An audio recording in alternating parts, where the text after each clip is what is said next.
Hi welcome to our channel.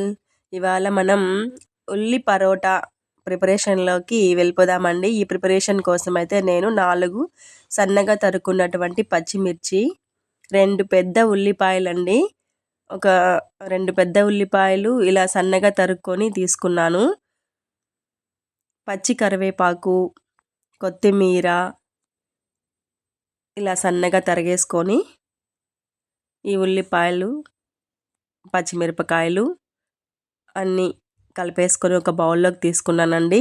ఇందులో కొద్దిగా పసుపు, ఒక 2 చెంచాల ఉప్పు వేసేసి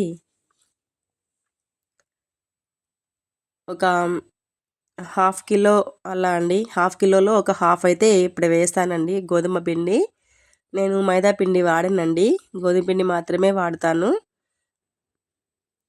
ఇలా వేసేసుకొని ఈ ముందుగా ఏం చేయాలంటే, మనం ఈ ఉల్లిపాయల మిశ్రమాన్ని ఈ పిండిలోకి బాగా మెదుపుతూ కలుపుకోవాలండి.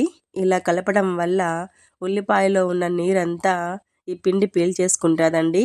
తర్వాత మనం వాటర్ వేసినప్పుడు మనకు కొద్దిగా వాటర్ మాత్రమే పడతాయి పిండి ఉండలు చేయడానికి. అందువల్ల ఇలా మెదుపుతూ ఎంత బాగా కలిపితే మనకు పిండి ఉంటలు అనేటివి అంత బాగా వస్తాయండి, లేకపోతే బాగోదు.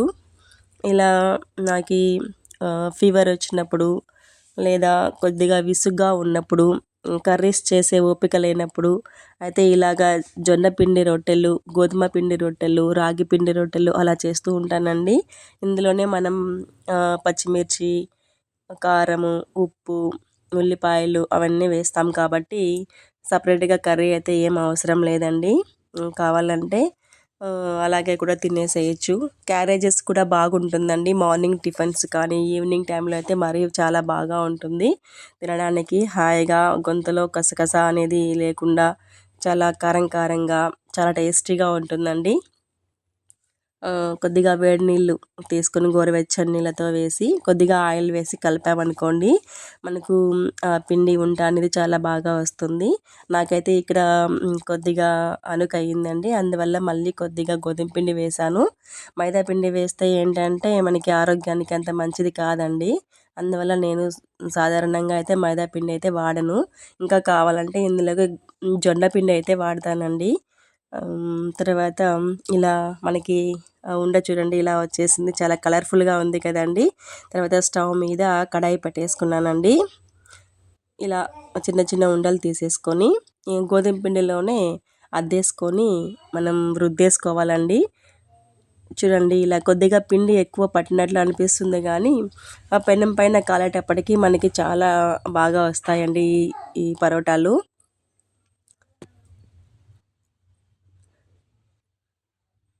చూసారు కదా ఎంత బాగుందో. ఇంకా ఆయిల్ వేసుకుంటూ తిప్పుకుంటూ అలా కాల్చుకోవాలండి ఈ చపాతీని. చాలా తొందరగానే మనకి పరోటా అనేది బాగా కాలుతుందండి. ఇలా తిప్పుతూ ఇటువైపు అటువైపు ఇలా ఆయిల్ రాస్తూ కాల్చుకున్నామనుకోండి చాలా బాగా ఉంటుంది. కలర్ కూడా చూడడానికి చాలా కలర్ఫుల్గా చాలా బాగుంటుందండి.